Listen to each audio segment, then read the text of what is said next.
I've been working with a number of community groups trying to get better snow service or snow removal service. I think it's getting better, but I think it needs to be improved and perhaps more focus on it.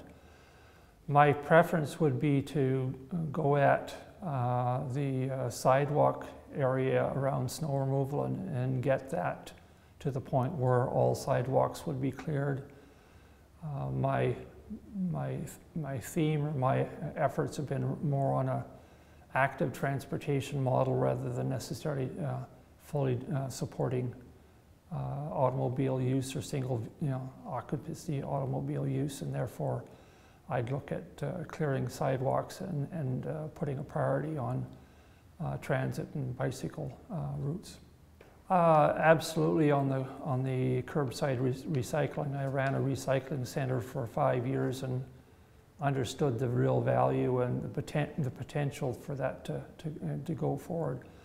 My preference would be to put that within the sphere of your tax base and have it covered that way, and thereby, in essence, have a way to cover off that on an incentive basis.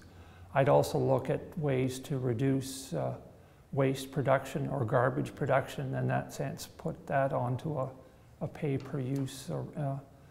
But I think we also need to expand the recycling model from simply the typical glass, plastic, paper, metal type of thing. We need to get into organics and yard waste, that type of thing on a citywide basis.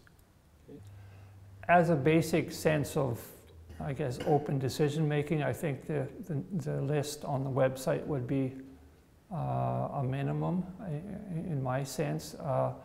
We do end up having to deal with some privacy issues on how the person or what the person puts into the application.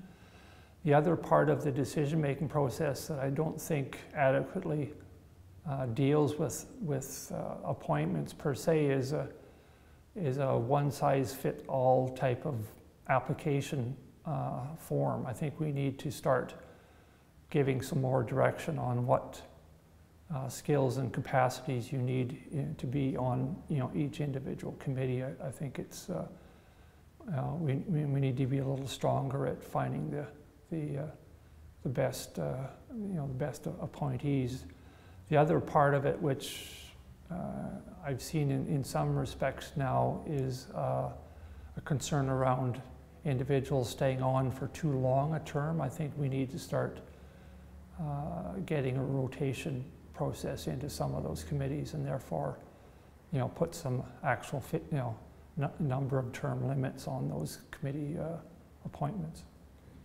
I think that option creates a certain problem in the sense that the provincial legislation directs as to how those positions are presented or appointed, so that if we were to go that route, which is an option that I'd clearly consider, we need to look at this on a province-wide basis, and therefore we would have to at least get the City of Saskatoon on side with this approach as well. But I see the accountability links between the public and the library board is not being as strong as it needs to be, and therefore an elected option would be the best way to get that into their responsibilities or accountability framework.